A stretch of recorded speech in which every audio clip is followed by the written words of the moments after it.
Wouldn't you agree? A picture is worth 1,000 what? Words. $1,000? 1,000 thoughts? Is a picture worth 1,000 words? In 1966, Ford Motor Company and Carroll Shelby and his company teamed up to create this. What you see is a 1966 Shelby GT350. When you look at it, you're probably thinking that's a Ford Mustang. In 1965, when it was first introduced, it was called Ford Mustang Shelby GT350. In 1966, Ford dropped the Ford name tag to simply call it a Shelby GT350. When you see the vehicle, one of the first things you notice is the white iconic racing stripes, courtesy of Carroll Shelby.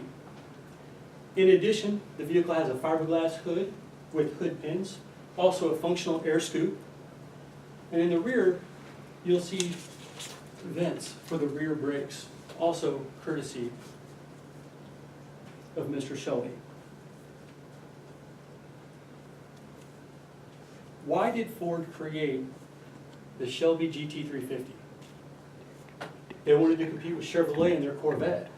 The Corvette was beating Ford, the Ford Mustang, in all the races. Ford Motors teamed up with Carroll Shelby and his engineers to create a vehicle you could drive every day, but you could race on the weekends, and it's fast. Here's a picture of the interior of the vehicle. It's a manual 4-speed with a V8 engine.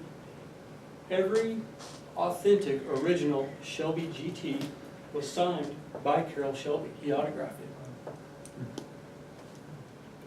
When the vehicle was produced, it started off as a regular Ford Mustang V8 with a 4-speed. What's special is these vehicles were actually produced in San Jose, California at the Ford factory. From there, they were shipped to Carroll Shelby's facility, which was in Venice, California, or the Los Angeles area. From there, Mr. Shelby modified the engine, they modified the exterior, the suspension, to really make this a racing vehicle. However, it's still street legal.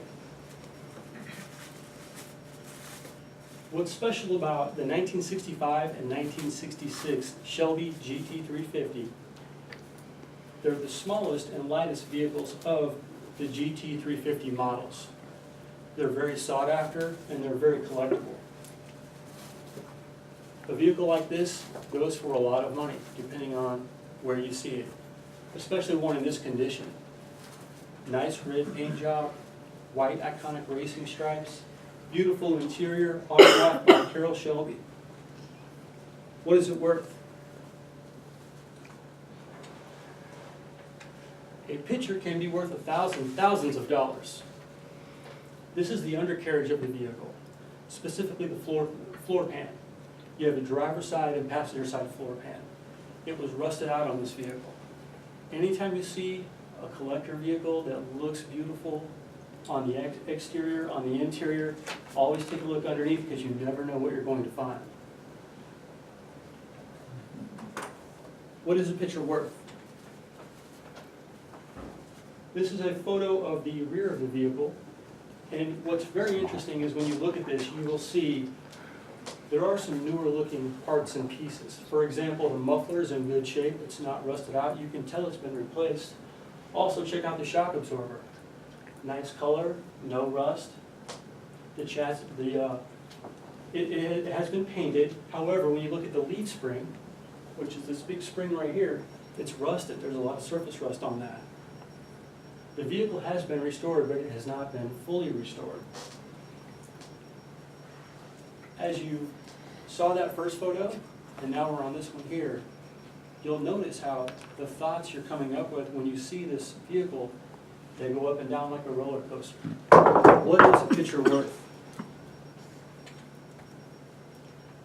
This is the photo of the engine compartment. You are looking at a small block V8 engine. You may hear Shelby GT350, also Shelby GT500. What do these numbers mean? What do they stand for? Shelby, simply meaning Carroll Shelby. GT, Grand Touring. 350. 500. The number 350 is to signify that it is a small block V8. 500 was for a large block V8.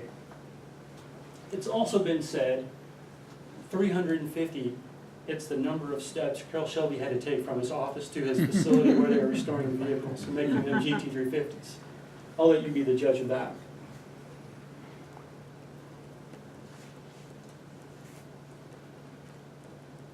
When the GT350 was introduced in 1966, the vehicle cost $2,000 more than the standard Ford Mustang V8.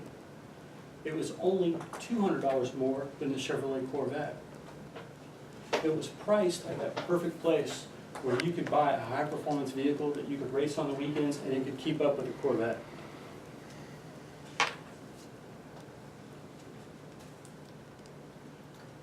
In this presentation, you've seen the first photo of a beautiful looking vehicle along with a nice clean interior, the rough undercarriage where there is surface rust.